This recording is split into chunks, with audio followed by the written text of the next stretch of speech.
As you can see, I've kept the light areas pretty flat, the shadow areas pretty flat, and where these midtones are, that's where you're going to get color. And as you see, I'm using a textured brush. That's the halftone information. If this were a comic drawing, that's where you get cross-hatching. It reinforces that feeling of light. Like the example with the moon, now we understand why there is so much information where the form is turning away from light. And this as well. Push it there. All these little halftones, and there's all kinds of structures, the zygomatic bone sticking out here, and then this pulling up inside.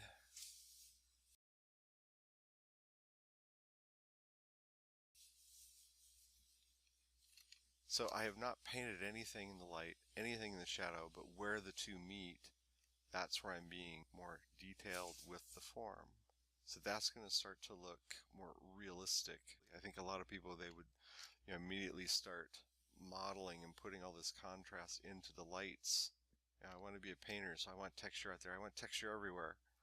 You can have texture out there and beautiful information, but it has to be controlled. This black and white way of painting things, like this, is an ode to that. This is flat, that's flat. The information is where light departs from form. That's why comic art works. That's why this works. That's why our Mongol drawing is working. And it's kind of neat to be able to draw this way, because it's very suggestive. Sometimes you can just paint a few shapes and things can start to read as something. It's a nice way of letting randomness help you out to figure out what you want to paint, or to be more inventive than, okay, I'm going to draw a head, and now I'm kind of locked in. But this could have become something other than a head. It could have become, I can see, instead of a head, before I was seeing a head with eyes there, cheek there, hair like that, but now I see as a guy with a backpack standing in snow.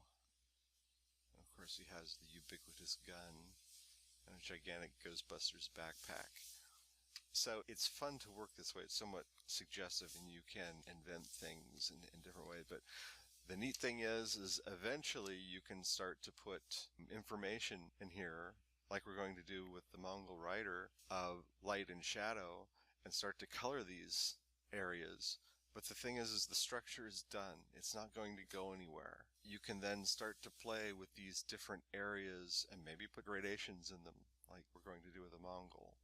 So that's the sidebar of halftones and forming cast shadow.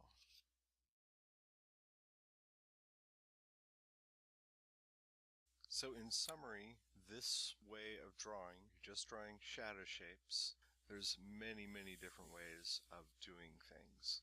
The reason why we're doing it here, I think, is it is a good way to stay organized and to think differently about what is in light and what is in shadow, and putting that information on separate layers, meaning that it's not going to go away. And we can play with a lot of different things and not lose the structure of what we're doing.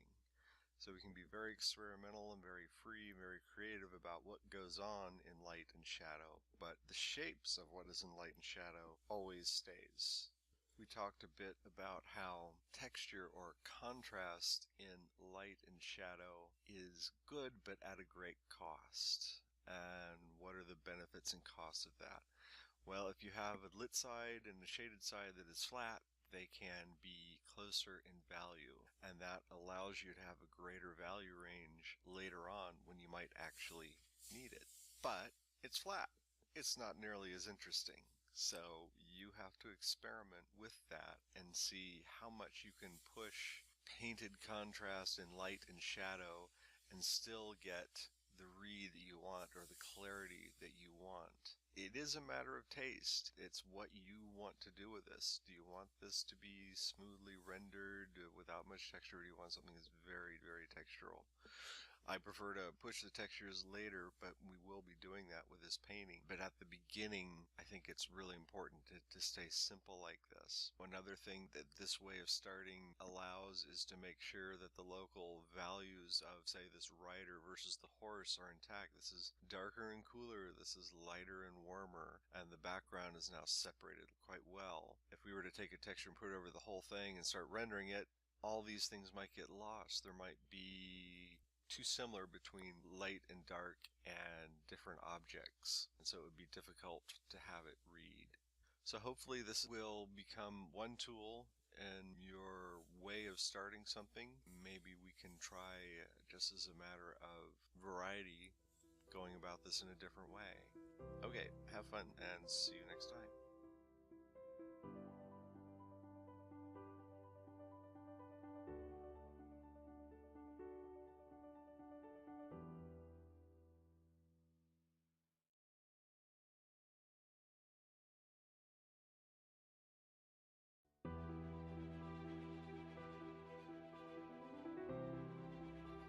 So this is a lesson on values, and we're going to be doing a bit of review with the style of black and white drawing and going from there to a more full valued approach. So we're just going to start out with black and white, then fill in or move those black and white values toward the middle, and then fill out from there. So let's get started with just drawing this head in black and white. So I'm using a chisel brush with the opacity turned off on a blank layer, and if you want to erase on this, it is important for what we're going to be doing later that you use the eraser to get rid of stuff.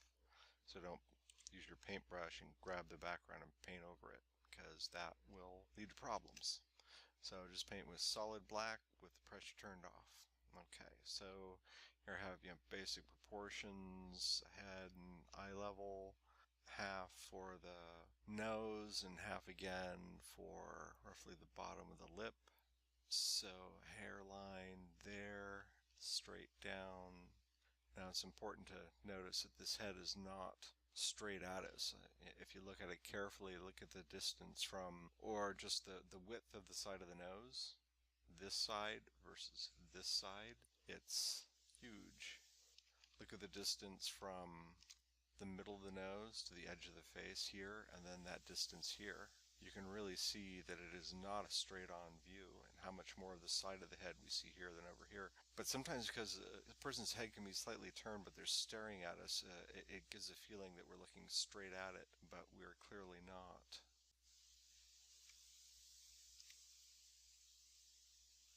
So I'm just going to try to make these big graphic shapes, and using the eraser very generously, and I feel that that gives us a bit more interesting shapes than trying to be very, very careful and just filling out lines to where things are.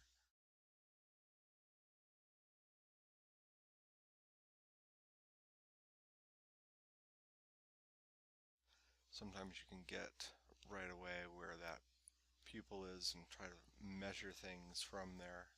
And here the eyes really are pretty much straight across, making sure that that's straight. I'm going to put it in there. I can then work, the smaller shapes around that, such as, the brow, bigger box, all these things going into shadow, so I will treat them all as one. It looks like the bottom of the lid is slightly over the top of that eye, so that gives you a good idea of where that shadow is underneath the eye. All that is not in shadow, maybe a little high up.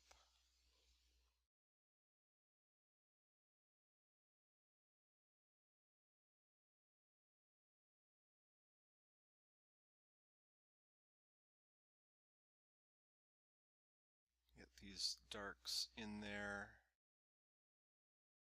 The white of that eye makes a little tiny triangle and then sweeps up underneath. That black goes to here. So I'm looking at the center line, this entire white shape from middle here. Does it kind of have the length and width that it needs to? But the middle is over here.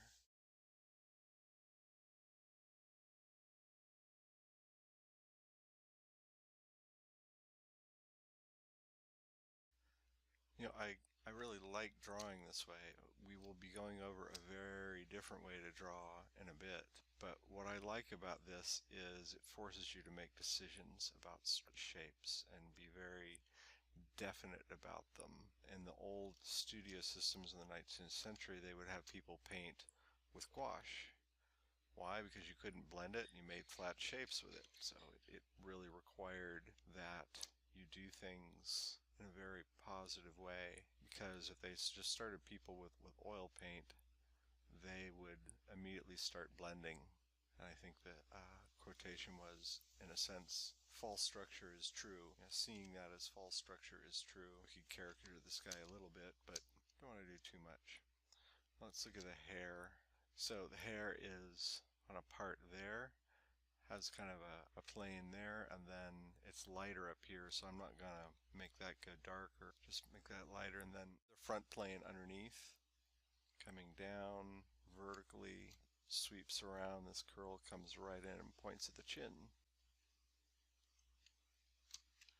And then there's these locks here. This is forward, coming from the forward part of the hair. This is actually behind, and those are some subtleties that we can get into later. And this over here is mostly dark, mostly in shadow there. Lighter plane up here. So I'll leave a little bit of light in there. And then this comes, kind of follows the line of the chin. A strand of hair there. And this entire area is in shadow. There's a good piece of anatomy going on right there, so let's get that using the eraser in this light part. Now this is an interesting thing here. This shadow coming this way, that's cutting across the cylinder of the neck, and you know, you could go this way, and that is characteristic of what light does, but maybe, let's see, maybe we could have that following the neck to reinforce the feeling of the neck. Now you don't want it to be parallel to the chin, because that does not make it an interesting of a shape, but if it went up like that and then down, that might be more entertaining. And then the hair really does. Shoulders. Some suggestion of the pit of the neck. That's bad design. See what I had? Same. Boring. Righty. That should be thinner. It's in light. Maybe these are darker, or maybe one of them's a little bit fatter, or maybe it doesn't go that way at all. Maybe it should really go. See, I was looking at this line when actually the line of the shoulders is going this way. You know, something more like that. Because the shoulders are definitely turned this way, so the entire sweep of the torso is that way. So yeah, I think that looks better. So now we can do a little bit more interest with the eyes. Sometimes I like to have a new window zoomed out. You can see what you're doing. It needs to come out there.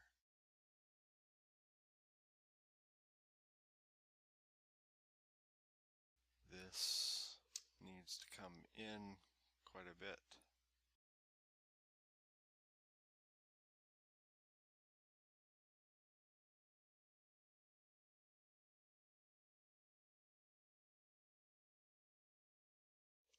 Do a little bit better job here.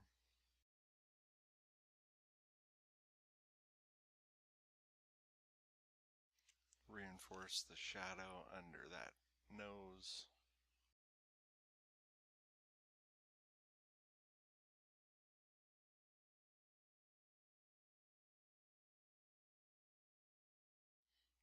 indicate.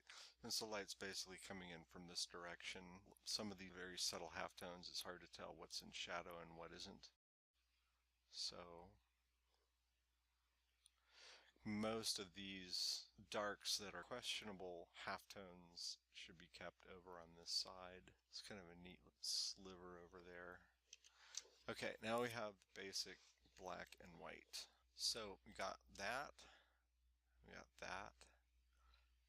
black and white. So let's add a third value. Well, actually a fourth, because well the stand in the middle is actually our third value right now. We're actually right there. So let's add somewhere another value between here and here. So let's go up to something like that. So it's lighter than the black, but it is definitely darker than the light. And let's put that on a new layer and take that layer underneath so we're not taking out any of our drawing. And where things are halftone,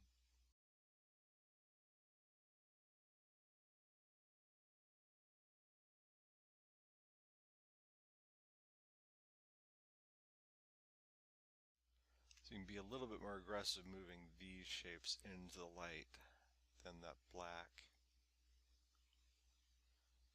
and really try to show that beard, but also only use the eraser to bring back some of these shapes.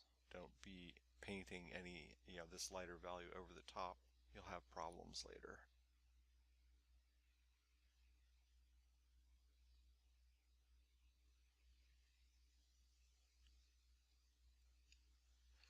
And it's up to you, where this dividing line. And initially doing this, I'm trying to balance out the white and the black. So there's kind of an equal amount. There's not too much black, it's not too much in shadow, it's not too much in light. Now his head is mostly in light, so you're kind of getting these large areas that just had to be light. And I'm kind of doing the same thing with this third value, the 75% value. I'm leaving a lot of areas alone, but I'm trying to fill in a lot of areas too.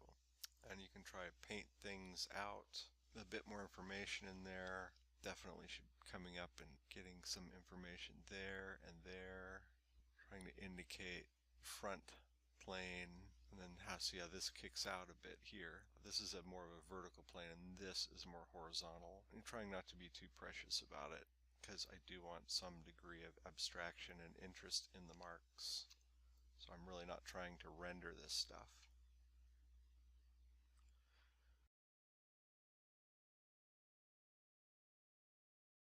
Now, let's move on to the lights. This is where things get a little bit more fun. Let's go with white. Now I still have my chisel brush. Looking at just where some of these light patterns are.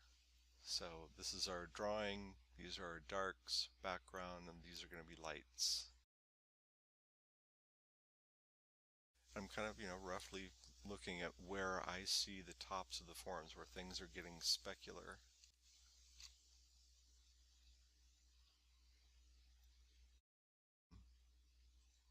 Again, trying not to render too much. Just where things are getting the largest amount of light.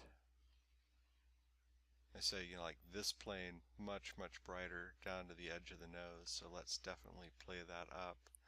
And the side of the nose, that's going white to 75% and dark again. So I'm going to go back to that dark area and get rid of that, because that was just too much. There, I think that will read better in the end. Okay, back to whites.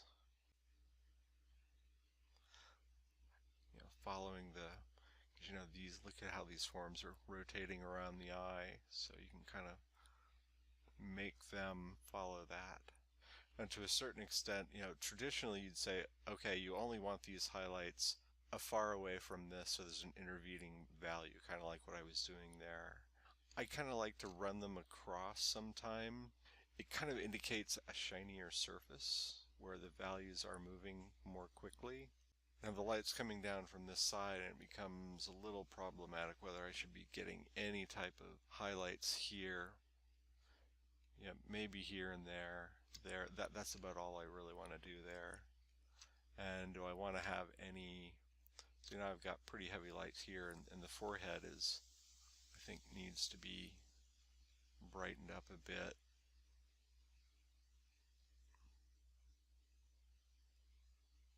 There, it's a little bit more balanced. So we have this full value range. Now what I'm going to do is compress that. So what we have our happy value range here. We got white, we got black, we have a middle value, we have a dark value, and then we have straight white. I did not bother with an interim lighter value. So what I want to do is take this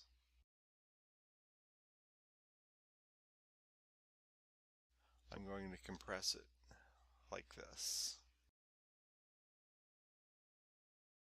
Remap all these values so that the blacks are now gray, the middle hasn't changed, and the whites are now light gray. And you do that with a simple adjustment layer. See, that's taking things down there and bringing things up. So now put a new layer on top of that, and now we can reestablish our darks and lights and start to lose edges and modify edges. Say, for instance, everything in here is going to be darker, softer edge there.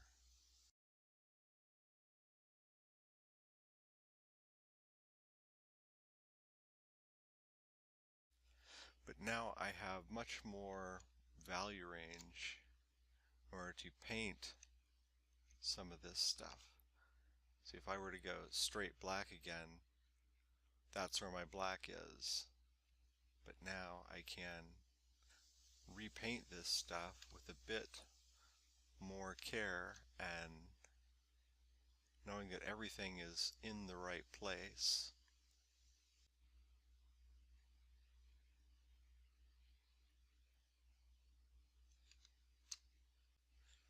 So you can get a much more realistic kind of effect because the values that you're doing are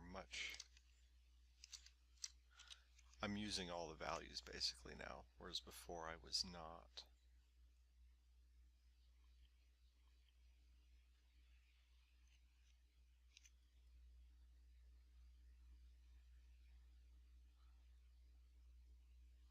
I am going fairly dark.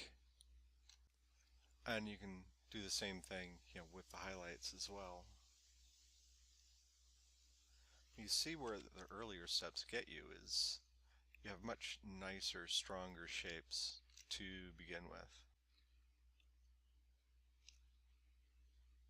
And then, like all those really nice shapes around the eye, you can now do those and get a gradation down.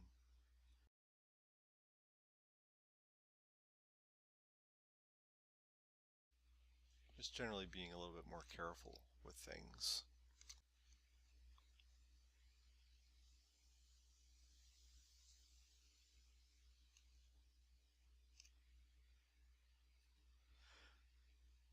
And I'm actually not being nearly as careful as I should because clearly there's a different value between the eyebrow and here. It's not anywhere nearly as dark as this, so I am going too fast with this, but you could be as careful as you would like to be at this point because the drawing's taken care of. You kind of know where things are. You can get right to the correct value as much as you want.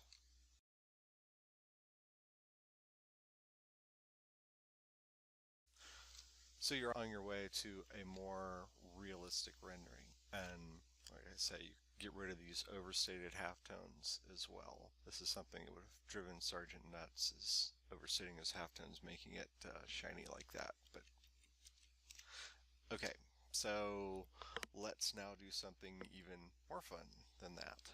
I'm going to take an old painting. This was done from life, my pal Pablo. He was moving around quite a bit, so it was extra fun to do.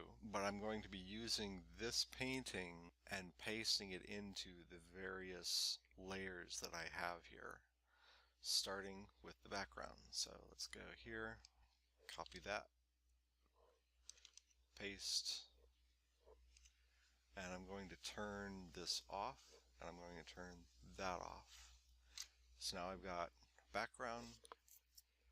I'm going to take the same thing, it's already on my clipboard, and make that a selection and paste into edit.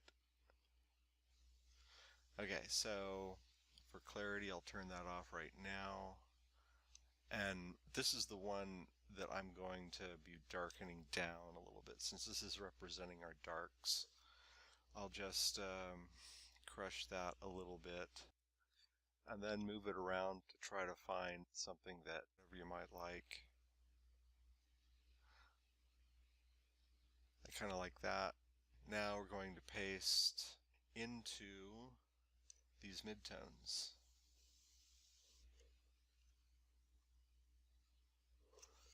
And darken that one down just slightly. And getting rid of that.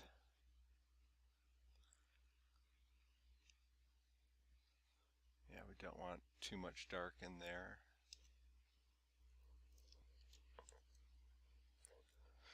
So there's some areas of the dark side of things that aren't quite carrying through right now, that they are too light. So we glaze that down a little bit. Then there's, like some unfortunate drawing things there that, throws the chin out. And this too. Definitely want those darker, and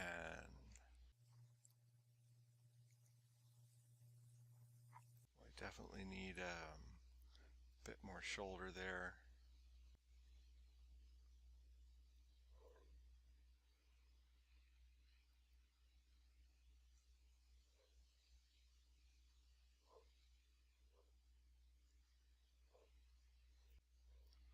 Maybe these tones need to redden up a little bit.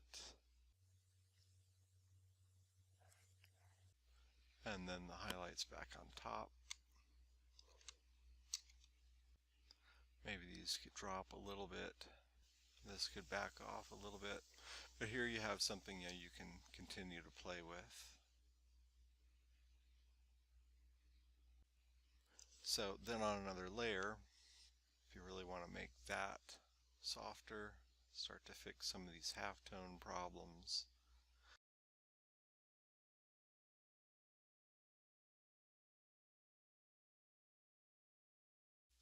More accurate local color, whatever that color is.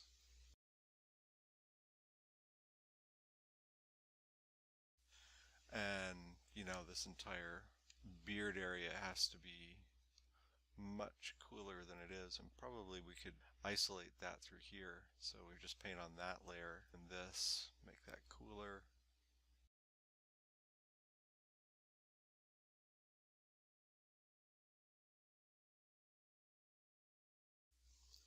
There's quite a few values and a lot of contrast in there.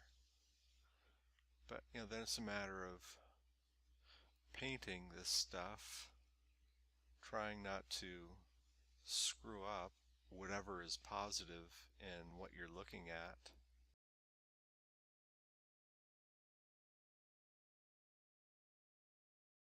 See, this is also very cool.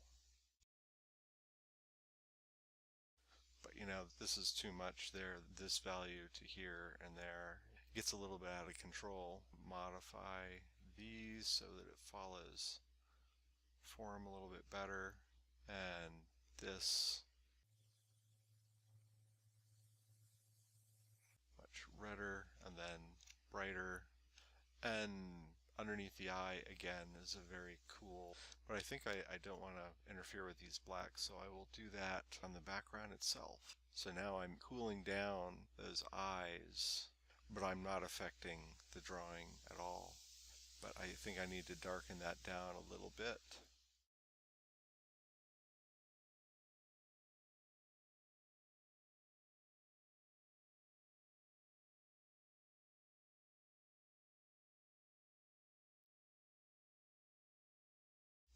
Okay, now I can continue cooling this down underneath here.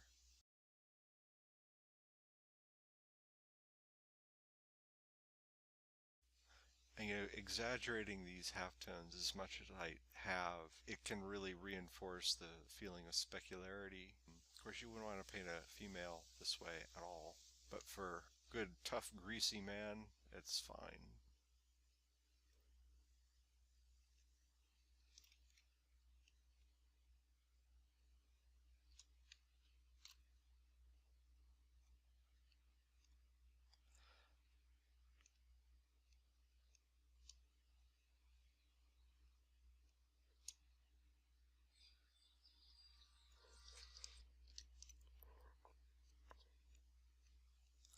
So, is this a way that I go about doing paintings? Actually, no. I've never actually tried it before in practice, but it seems like a good way to do things.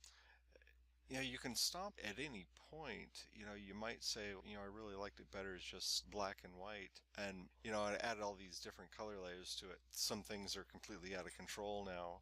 So it does, I think, make more sense, say, like that, than with the colors on it. But that's just a matter of balancing things out and working over it a little bit more. So next, we're going to go about painting a head in a completely different way.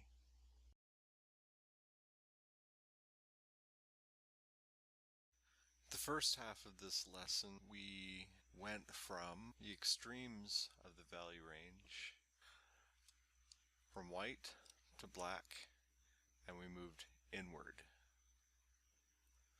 We also moved from very hard edges to very soft edges, or from harder to softer. This next way of looking at things is we're going to go from very much a middle value and go out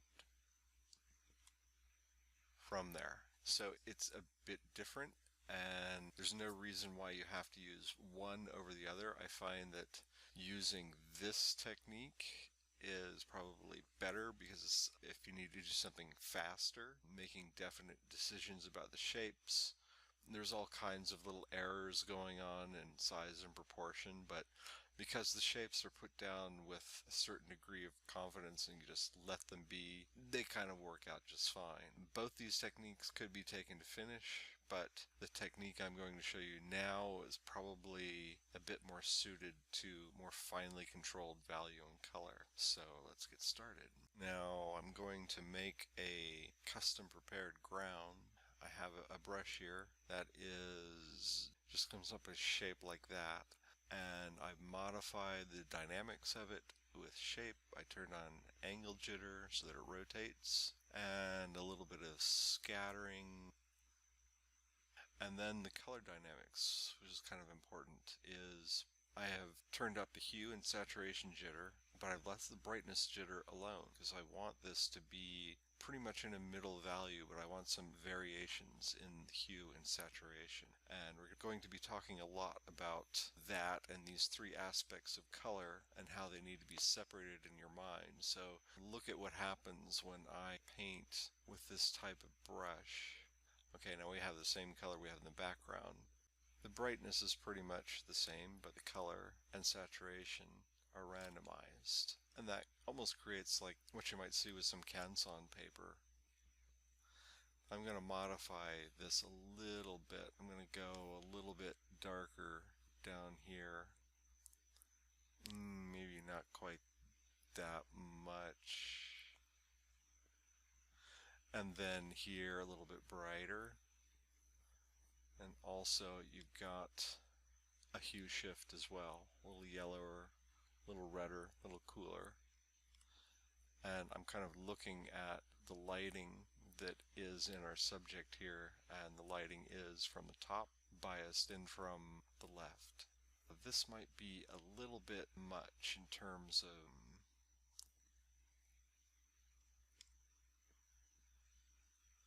noise. I want it to be somewhat flat, because I'm going to be working over this in very controlled glazes. Well, to use the analogy to traditional media, it's glazes and scumbles.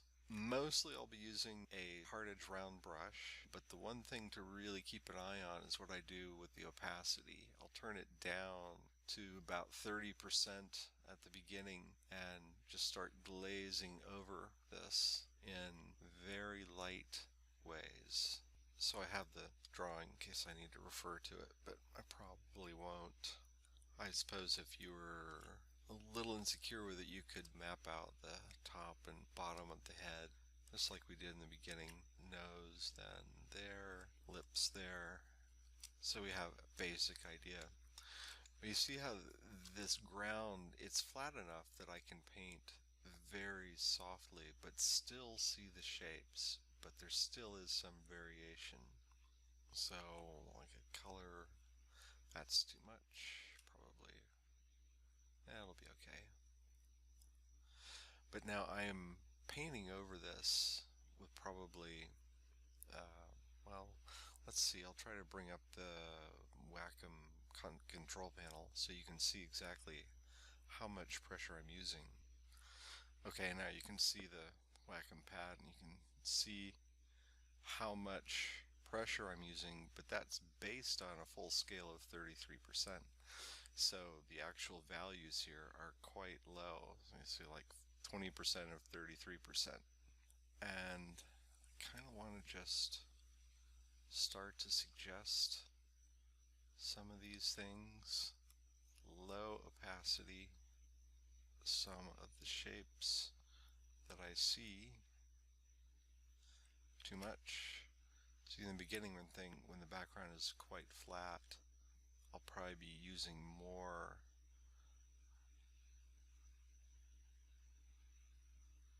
pressure later on, but in the beginning you really kind of want to avoid some of these harder edges.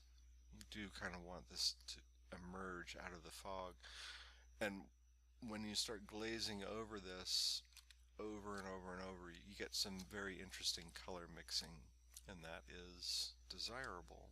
So I'm going to be quiet for a while and just paint.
So there you have it, basic block in from the middle.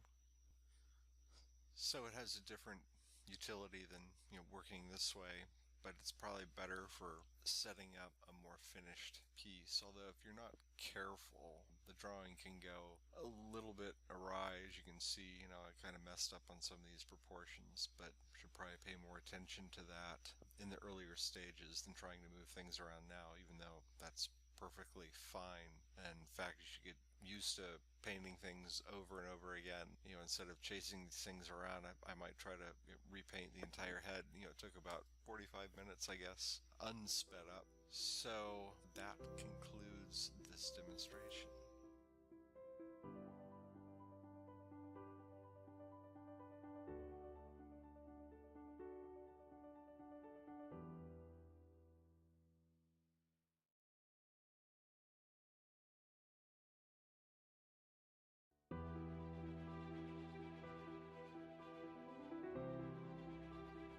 This lesson is on basic types of lighting and the sources of light that artists generally use. It's not an attempt to understand scientifically lighting and how it works. If you want to do that, look up Rayleigh on Wikipedia.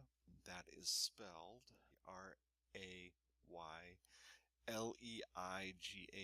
the Rayleigh effect. He was a 19th century scientist that explained or figured out very accurately how light diffuses in the atmosphere and why the sun is yellow, why the sky is blue. Very enlightening, so I urge you to go look at that if you want to know more about this in detail. But we're going to be looking at how artists have used it in the past and in greatly simplified forms.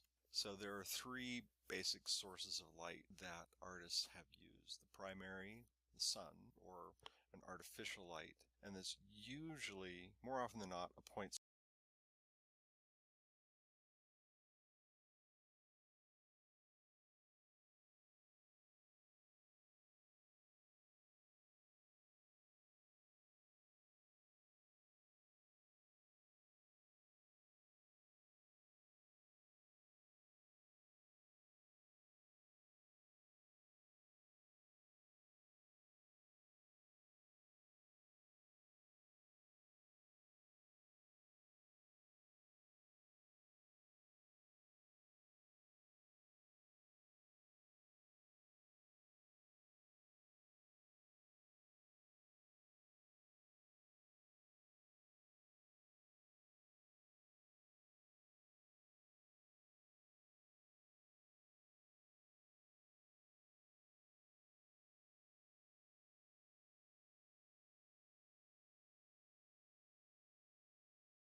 With the print sorted and the four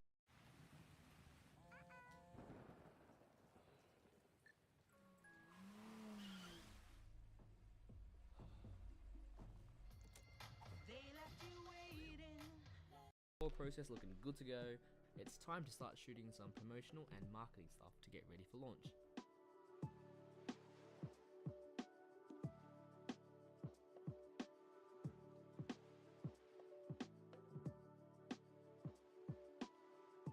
So this is the process. We want this? First we need some vibes. And by vibes I mean Taylor Swift. So now we're setting up, trying to figure out the angles to take the test shots. Yes, ma'am. So I need you to actually stand here. Okay, you want me to stand there? See how the light looks, yeah. Okay, cool. And here's how some of the shoot turned out.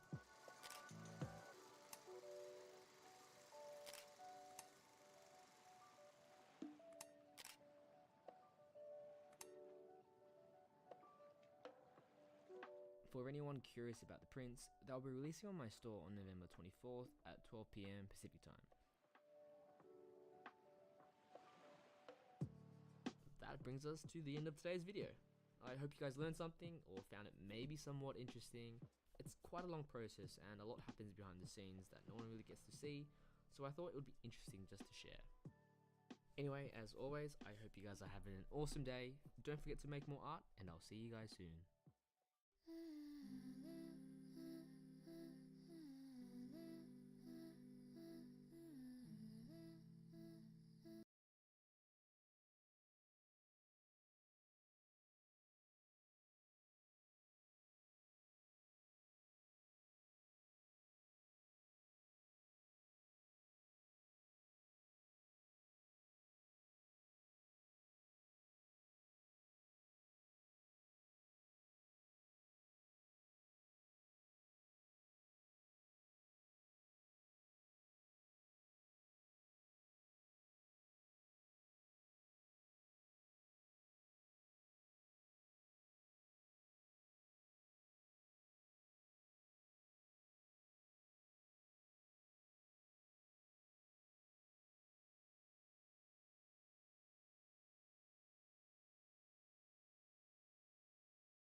Source of light, and generally it's called the primary or most important light. It's generally warmer.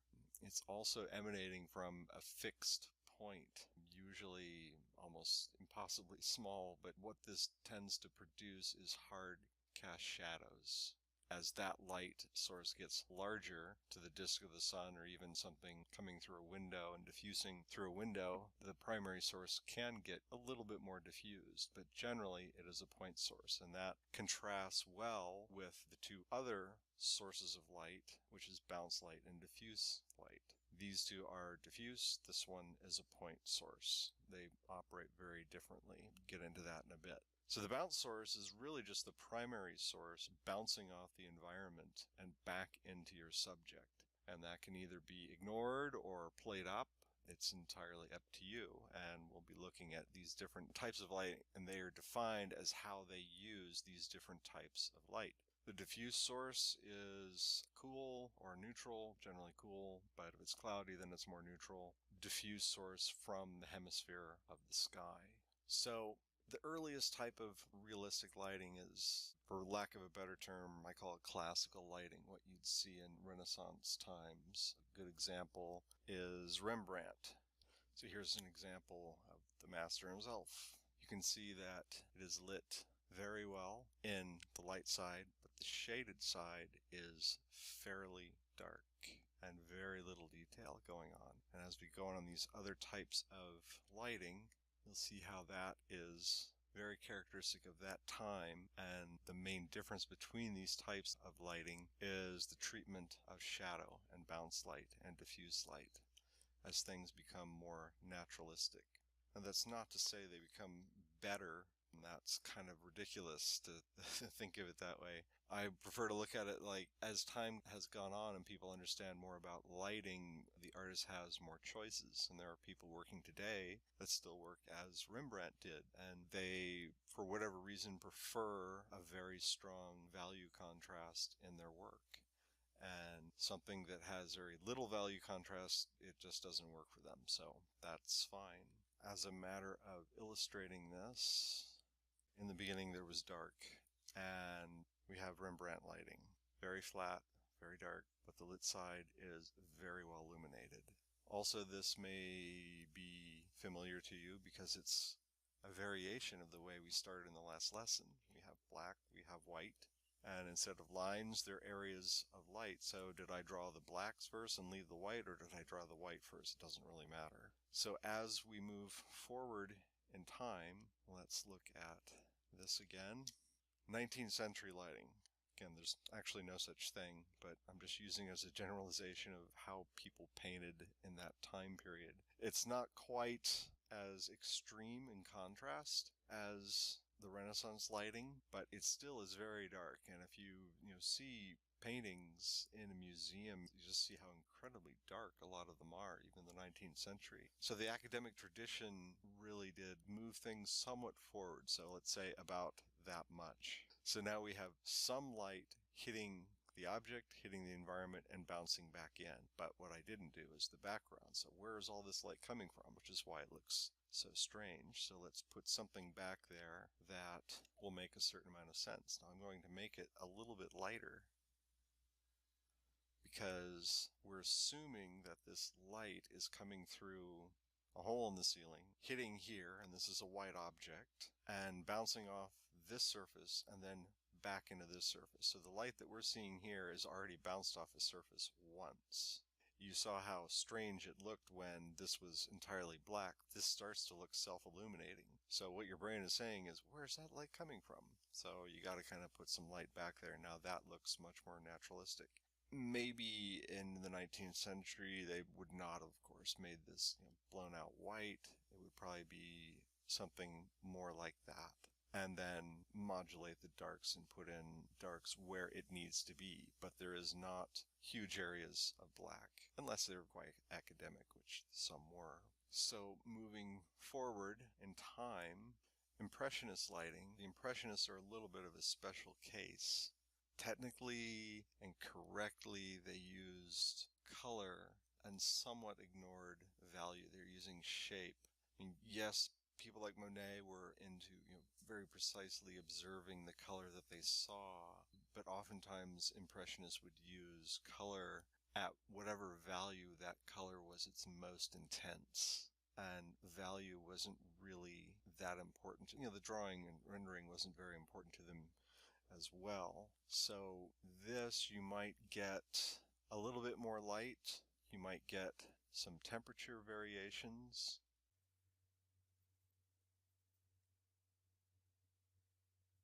And then we'd have to modify this color to somewhat simulate or reflect what's going on in the environment. And maybe the reflected light isn't that strong, but there would be much stronger color. And even back here,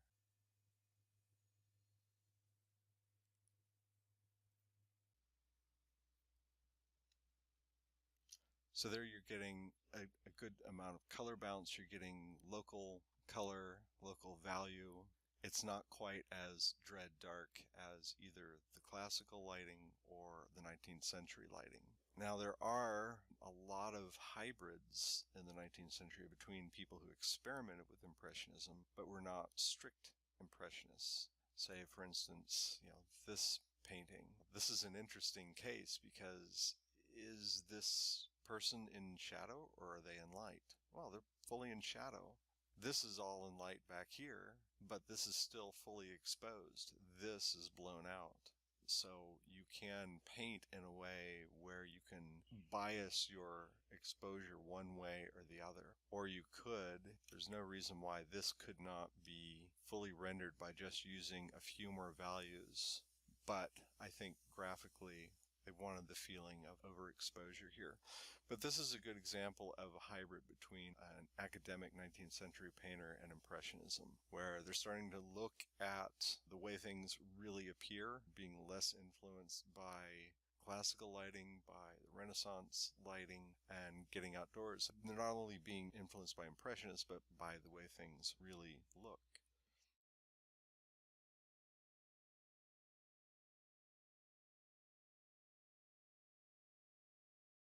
So the next type of lighting is something that we are more familiar with. HDR lighting stands for high dynamic range, and that is where the lit side and shaded side are fully exposed and there's a full range of value between them. It eliminates shadow. It's a very interesting way of thinking if you're an artist, because in art school we are taught to see this way, and it doesn't necessarily have to be that way.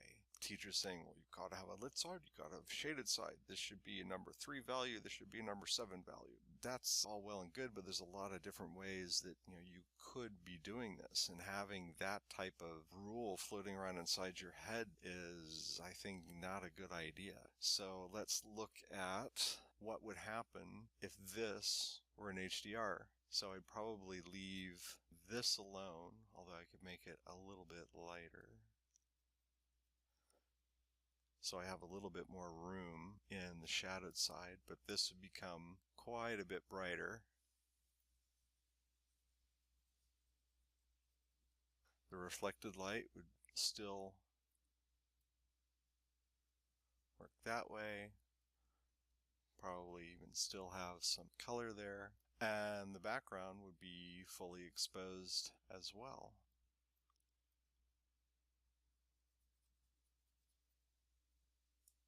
So now we're out in the sunlight. But one thing's missing here as far as HDR lighting, and that is the hemisphere of the sky. So let's add that, because up to now we've been indoors with a dark environment and only considering the primary light source and the bounce source, just these two. Now we can add the third.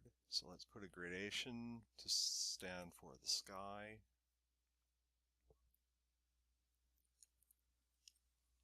And now we can lighten this up, and I'm going to break it along this line here, zygomatic arch, which defines where the head is broken from this plane to this plane. This plane's facing down, this one's facing up.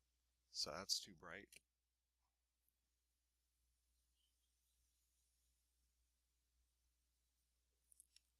Like that, and then maybe things facing down that way get lighter there. Now where else are we going to be seeing that sky filling in? Well, we're probably going to see it in this nose, and there'll probably be a gradation going back, because this is seeing more of the sky than this is. This is being hidden from the sky. It's easier to visualize if you think of yourself as a tiny being and you're standing on that surface. What are you seeing when you are right there? Here you'd be seeing quite a bit of the sky, and off somewhere in the distance is this gigantic eye and head, but you'd be seeing a lot of the sky. If you look straight up, what would you see? You'd see sky. But let's say you hiked back in here to the inside of the orbit of the eye. What do you see now? If you look straight up, you're seeing the underneath of the brow. You are very much shaded from the bright light source, the diffuse source of the sky. So this is going to go a little darker, probably a little warmer, and then gradates out from there. This is going to get light on the bottom, or from the ground. This will be more ground, probably with a break. That's a fairly sharp plane change there. The eye itself, the ball of the eye, for the same reason this is dark, you might not see much light or much sky influence on the top part of that eye, but you will see reflected light from the ground on the bottom of that ball. This is quite a bit lighter. Bottom here, lighter. Shadow there, lighter. Why is that warm? And that's cool. The form goes in, out, like that. This is facing down, this is facing up. Now this is being lit by the primary source, so you're not seeing that cool, because the primary source is much, much brighter. But also notice the primary source is making all these cast shadow edges, which the diffuse source is not. So the top of the ear will get some of that sky, and then the inside plane of the ear, that is facing up. A little bit less crudely. And probably the darkest part, or a darker part, would be this area right there. Now why would that go dark? It's clearly shaded from the sky, so there's very little diffuse from the sky, that cool diffuse. And it's close enough to the ground, and possibly there is a shadow where this is resting on the surface. So there could be an area that is not getting reflected light from either source.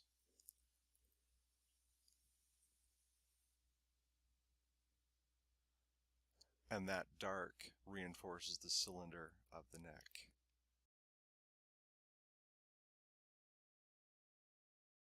So let's look at some examples of artwork and analyze them in terms of which of these sources of light do they use, what category do they fall into, are they hybrids, are they fall very much into one specific type. We've already looked at Rembrandt, very much in classical lighting style. This is very much in the classical lighting style. There's very little color bounce. There's very little color at all. It's almost a black and white drawing with some local values there. So I reinterpreted it as maybe a hybrid 19th century impressionist might. So look at this head where the shaded side is facing the sky. It's bluer down here. That's a little bit warmer. Bottom plane here is greener because of all this green. This is facing up in shadow, so it's getting cool. It should probably be a lot lighter. Look at the shadow of this head, whereas here it's simply modulated light to dark with very little color shift. And here there's a strong difference in local color. It's not local color, but there's a big difference between lit side and shaded side in terms of color. Same thing in here. The shaded side are retaining the color that you would probably actually see if you were there. I doubt if you were really looking at this, would it look like that? So this is an attempt to reinterpret a classical subject in a modified impressionist 19th century style. This is, well, you can see it's 1932, and you can see the effects of Impressionism, but also it's kind of a high-keyed classical lighting, but with a bit of HDR thrown in. Now, there's something about HDR that I haven't quite gone over yet, and that is when you start throwing huge amounts of light around, there's very little to distort what colors actually are, the local value and color of something. Let's increase the light levels here. There, and then there. So there's very little difference between shaded side and lit side now. I mean, there's some, but this is kind of a overexposed look. But if you were to paint different local values, like say for instance, the color of the iris, the color of the eyebrows, the eyelashes, they would be very close to what their actual color is, almost like putting it in a light box, because that's kind of what a light box is you want light coming in from every direction so that you see as clearly as possible what something's true color is. It's an interesting effect, you know, like this. In a way, you could look at this style of working and think that it's kind of along those lines where you simply have shapes, but there's not much modeling inside the shapes. They're really very flat, and light is hitting it everywhere. The shadows are gone. everything retains its natural local color and value. So let's look at another example of HDR lighting. You could say that this is because it's using some blacks. It's not truly Impressionism, it's modified Impressionism, but to me what really makes it Impressionism, how I look at it, is this type of HDR lighting where there is no dark shadows. The shadows are held back to only a few places, and then local color and value are respected in terms of these shapes. The shapes have an integrity because of almost a flat color. This is another example where this white dress, there's very little modeling in here, and there's very little modeling in this outside shape too. There's light literally coming in from everywhere. And you see the difference between dress and skin, because skin is much darker in this world. And all of these characters are in deep shadow. And you kind of think like, well, I wonder how Rembrandt would have thought of this type of lighting. It's really quite interesting. But if this scene were being photographed today, you could bracket the exposures and get a similar kind of effect that Sorolla has gotten here. But one thing you have to realize is kind of a tricky thing about this style of lighting is how flat these larger areas are. As soon as you start trying to model some of this, pretty soon you're going to lose this shape to that shape. So it relies on the integrity of these areas of local value and then staying flat within inside of them, not really modeling a whole lot. So we were looking at this one a minute ago, and you can see how the integrity of the human figure is made by keeping it fairly flat. There's a lot of modeling, a lot of very subtle temperature and saturation changes and color changes, but the overall silhouette is unbroken. The same thing back here, the same thing back there, and there's light coming in from everywhere. There really is no area that's going flat and dark. So light is coming into this scene and bouncing a million times everywhere. It kind of gives a wrap. It is kind of an interesting interpretation of this because, how this would have been handled very differently in Rembrandt's time. I can just see this being lit with a strong cast shadow and very dark, and this character just seeing a little bit of reflected light, but all this being lost into the background and very dark. And this character probably getting some dramatic reflected light off this character, maybe a cast shadow across here. That's one of those things that you kind of have to think to yourself is, what type of art do you want to do?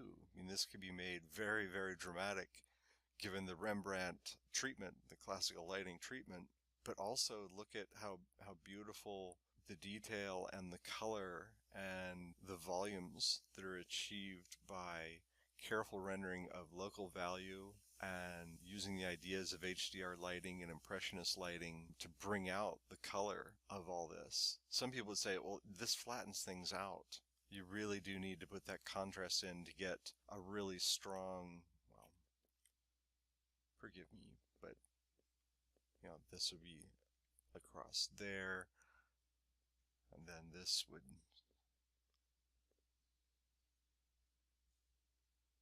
all go into shadow.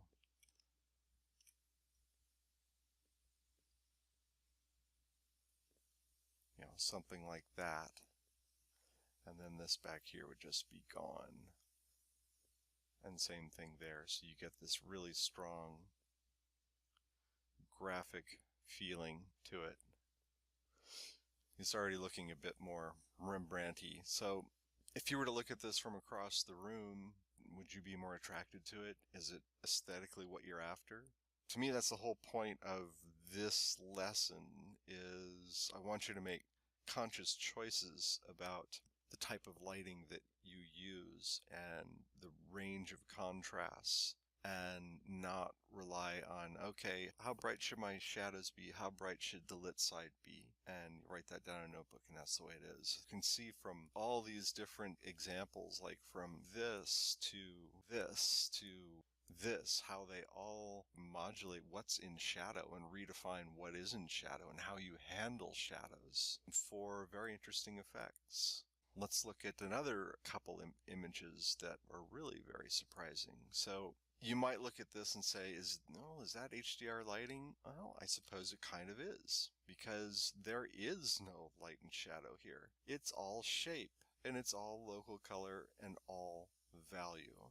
Now, it reads very well because the shapes are precisely drawn and quite accurate, but there really is no lighting on it. This house is, as characteristic of HDR lighting, this house is what it is color-wise. The roof is that, this is green, this is gray, just a slight bit of modeling here and there. So the colors that you're seeing and the values that you're seeing are the colors and values of what those objects really are. Say this one too. Kiefer drawing. There's no lighting, there's no volume to it at all. Light is coming from every direction, and the only thing that's showing any depth at all is the pattern of the drawing. But clearly, naturalistic dimensional lighting is not what this artist was after. It's fine with me. I think it's fascinating, that different people can ignore these things that we're all taught in art school with stunning effect. And me, this is a stunning image, and completely blows out of the water any ideas about naturalistic lighting and value. If you look at Egon Schiele, who was very much influenced by Klimt, and they were contemporaries, he does kind of the same thing where there is no lit and shaded side. There's no interpretation of light and shadow. It's all shape and texture and local value and color. I think that this was either a conscious or unconscious reaction against highly finished academic painting that had preceded them in the past 80 years before they were around. People getting out a blender brush and spending 3 weeks rendering every single little form and a figure. The fetish with finish. I think this was a reaction against that. But also it's quite flat, so it's decorative. HDR can tend to look a little flat. It turns into a texture almost, and sometimes it can almost be difficult to find what's going on because you don't have that overall organizing aspect of classical lighting. Like, in here, this would be very easy to tell what's going on from across the room. This is somewhat flatter, but to my eye, it's more interesting. It draws me. I want to go look at this more than if it had tons of black in it. And I know that in industrial rendering, I was always taught that contrast is your best friend. And I don't agree with that idea. I think that the human eye and mind are more sophisticated than that and are attracted to something that is more real than simply contrast. They're really attuned to seeing the shapes of faces. I see this just fine. So it's a matter of personal taste.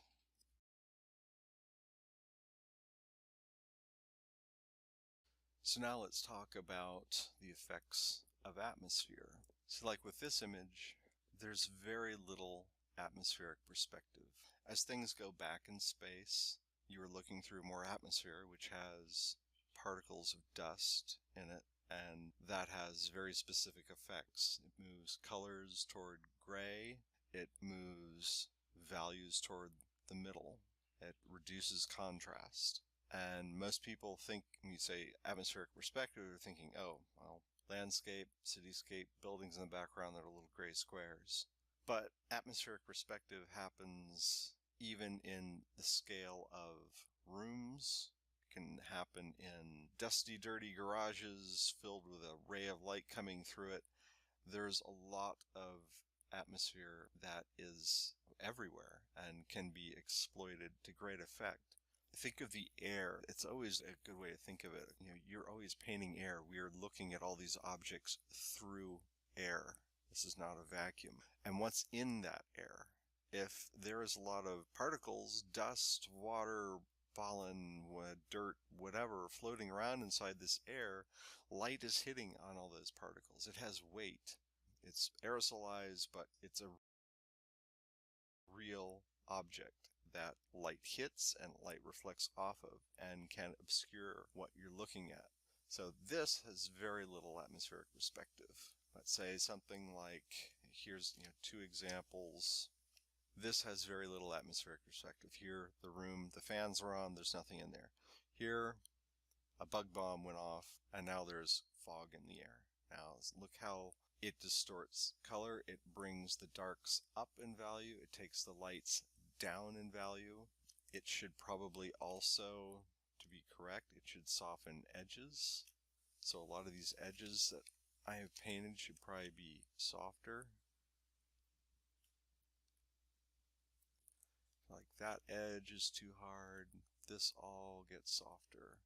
Now, if things are quite thick in there, I could even exploit the idea of atmospheric perspective to bring this forward by saying this is brighter, this has a harder edge, the values are a bit darker down in the front, and then exaggerating that this goes even further away by making this even more in the middle value. So what this has is it starts to not really confuse what is in light and shadow. I mean, we still see that, but light and shadow are much closer together. So let's see how that would work here. I'm going to talk about this trick here in a minute, but in a nutshell, that's what would happen. But I know this is done a lot in digital art where things that are in the background, you just take a large brush and kind of blot it out, but there's no real consideration of the effect of the edges and color. So for instance here, all these edges getting much softer, some of these shapes losing their identity entirely. And so I really did have to repaint what's back here in a slightly different way. And you know, like that edge, still too hard. So there's a lot of painting that has to go on. You can't just take a big airbrush and blot things out. But it does affect the types of lighting. And you know, any type of lighting really, if you add a lot of atmosphere to Rembrandt, what you're going to get is these darks will be more affected than anything. And you'll see these darks lightening up, but the lit side will shine through. I think most of the time in atmospheric perspective you do see the effect on the darks more than the lights, even though that would be a little bit lighter as well. But often strong atmospheric perspective has the effect of unifying a picture, and there's quite a bit of atmospheric perspective going on here. If there was nothing in between us and that hair, you'd be seeing full value range, like here. If that hair is black, it's black, but here it's not. Now I'm assuming that it is, but there are some areas that we can assume would go entirely black because there's an absence of light, no reflected light, no way any light source can get to it, and that would be going black. So by that assumption, there is something in the atmosphere here.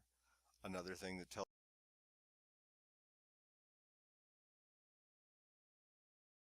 me there's a lot of stuff in the air is how diffuse a lot of these edges are. There's very few hard edges. So throwing some stuff into a smoke machine can be very helpful if you're after a specific effect. It does have a nice unifying and softening effect that can be very effective. And we're all concept artists here. We know how we use and abuse this idea all the time.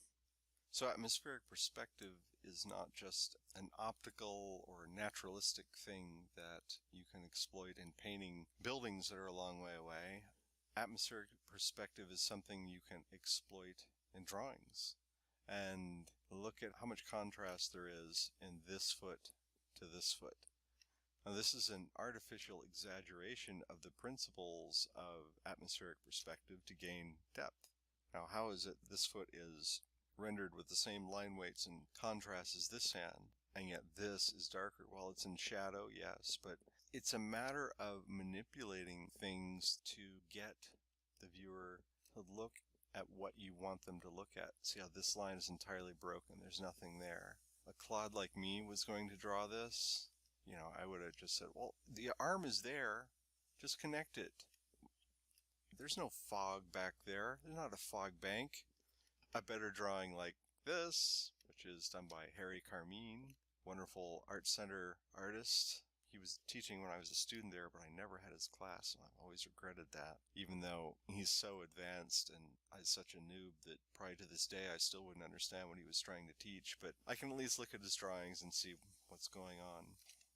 This arm back here, is this some amazing colossal transformer and there's like a cloud bank moving in?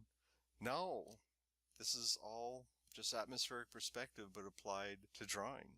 So it's something that is a very powerful depth cue that you can use even though it might not be technically, naturalistically correct. Look at this, one leg on top of the other leg. And if you're going to paint this, think of the implications for painting this. These edges would be softer, there'd be less contrast back here, fewer details, same thing with the leg there. So it transfers over, and the same thing I was doing here. You have to paint this in a different way than what's up here. And I can manipulate my edges and my values and my contrast, everything at my disposal to get these knees to come out and this to stay back.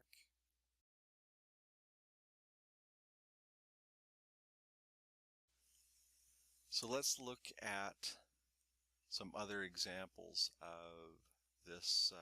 This is called an Asaro head, designed by the painter John Asaro. If you want to get one, which I highly recommend, you can look it up on Google. I think somebody still has some, or they're remanufacturing it. These are just taken, with a cell phone camera, and they're pretty well exposed. I'm not the world's greatest photographer, but I think it is very useful to look at these heads in different lighting situations and analyze what is what in terms of the sources of light and why some areas are light and some are dark. So let's look at this one. Primary light, sun, point source. You have hard cast shadows. You can see the hard cast shadows there, where this is the cool, diffuse light source of the sky. The reflected light coming off the environment on the ground is all this green. It's just amazing how much, color you can see in how much this color influences that. One interesting thing about this, as you could deduce from the way that this is lit, is behind the viewer is something big and dark. Because if the sky is equally lit, this plane should be much, much lighter. And that's true. We're standing underneath a tree. You can even see some of the shadows from the tree here and there. So you can really feel the volume of that circle. Top plane of the ear getting much more light. Front plane of it getting much darker. Look at this inverted cylinder there where it turns back up to the sky. It gets colder, warmer. So each one of these shapes has a gradation in it. Even though there may be a flat plane here, no two areas are receiving exactly the same amount of light. And so if it's completely flat, you're going to see that change. Here's a real good example from darker to lighter. And there's probably a slight hue shift as well. And this is something you can bring into your own paintings, is including changes within each shape. Not a lot, but like from there to there, that's pretty dang flat. But if I were painting this, I would paint this as darker, and the color actually, I'm not sure, I'd probably go lighter and greener and darker and redder. So I'm changing both in value and in saturation and in color, all three aspects of color. I'd probably paint this where this goes down, should be greener, it goes back out this way. I'm not sure why this is not bluer. That should be much, much bluer than it is. There's a strong plane change from there to there. Look how much reflected light you're getting back into this little shape, where the light from here bouncing back up into here. Look at the accent value where the nose hits the front part of the barrel of the mouth, where you're getting shadow not only from the primary light source, but the sky diffuse source can't get to it, and the bounce lighting from the ground can't get to it. The result? Dark. Same thing here, same thing there, same thing there, same thing right there.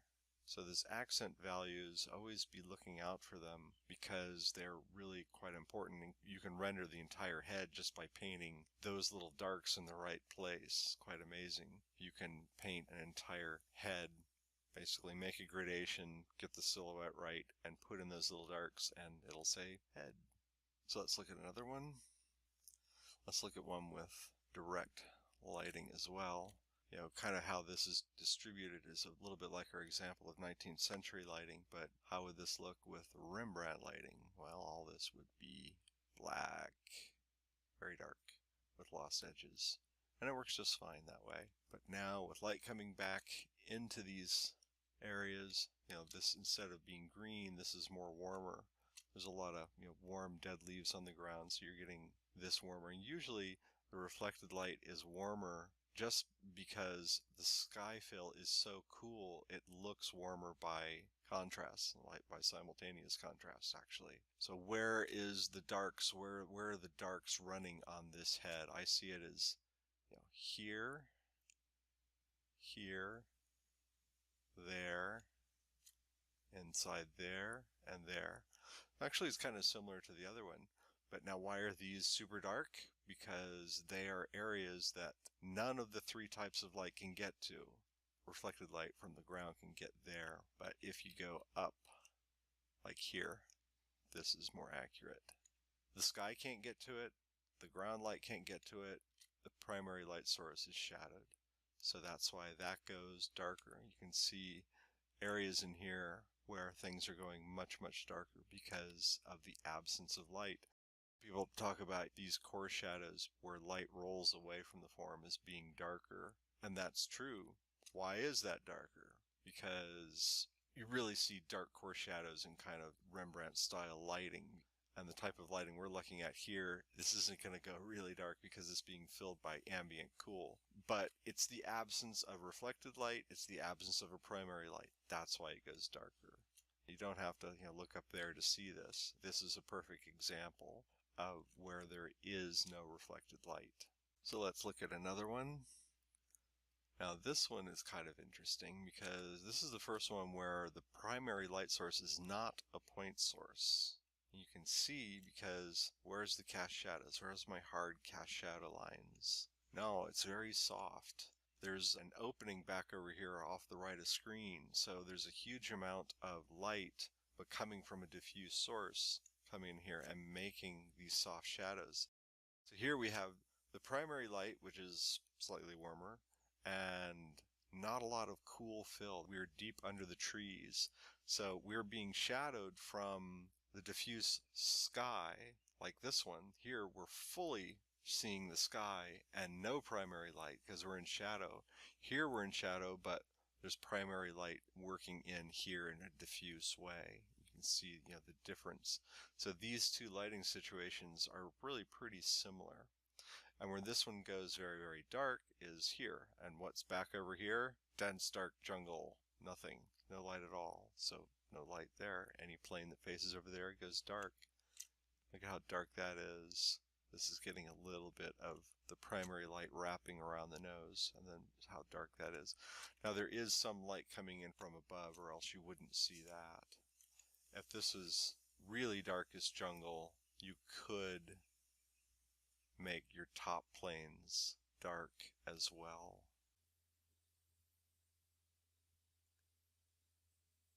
But it's not exactly like that in this lighting situation. So this is another diffuse light. The primary light is very diffuse. Probably a third of the hemisphere is the light source. And again, you don't see those hard cast shadows. How the light just kind of comes and wraps around that corner and then is soft. This is funny because as this is reverse of what most people would tell you. You want to have a soft edge here with a point source. It should be soft and then hard. That would be this type of lighting. But because this is so diffuse, probably what would happen is this would stay soft and you'd probably soften this too.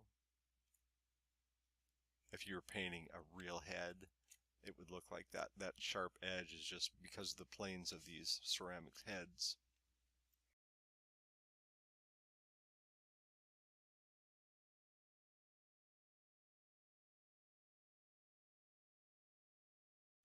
Is there a primary light source here? Nope.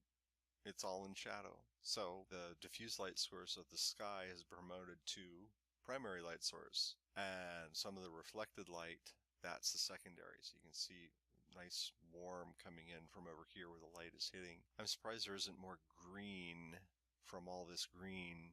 There should be. One other interesting thing about this lighting is this entire dark area. Where is that coming from? Well, it's coming because there is something off the stage this direction that's big and dark, notably the house. If that house wasn't there, one, we'd be getting strong sunlight on this. We wouldn't see this dark. You can see the shadows here, the cast shadows there, the cast shadow there. So there's a lot of things that is cluing you into that there is some big dark shadow object over here on the right side of frame. And all these details are consistent with that. But another nice thing is that you can really see the vertical wash of the diffuse skylight coming down. This is going really warm. Could be because of the table. It's coming through the table, although I doubt it. One exercise you can do with these ceramic heads is try to paint the planes. You know, you have the photography of it, you know how the values are running, but now get rid of it. Now you know where the planes are, and this works, I think, a bit better on diffuse light. See, what I did here is I duplicated the background, ran a find edges command on it, and then set that layer to multiply. So you can paint underneath this and still figure out where your shapes are. So with that blanked out,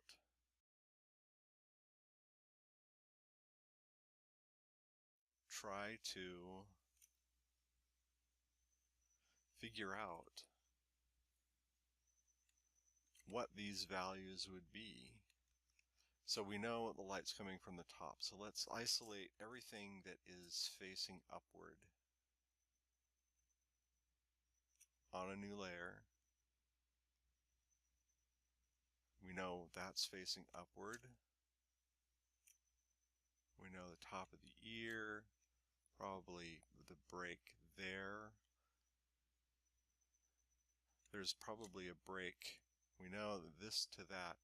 It's not facing straight up as that, but I'm going to dark it down in a minute. But I think I'll go ahead and make all this one value because it's so diffuse. That's probably going to be getting top light and this as well.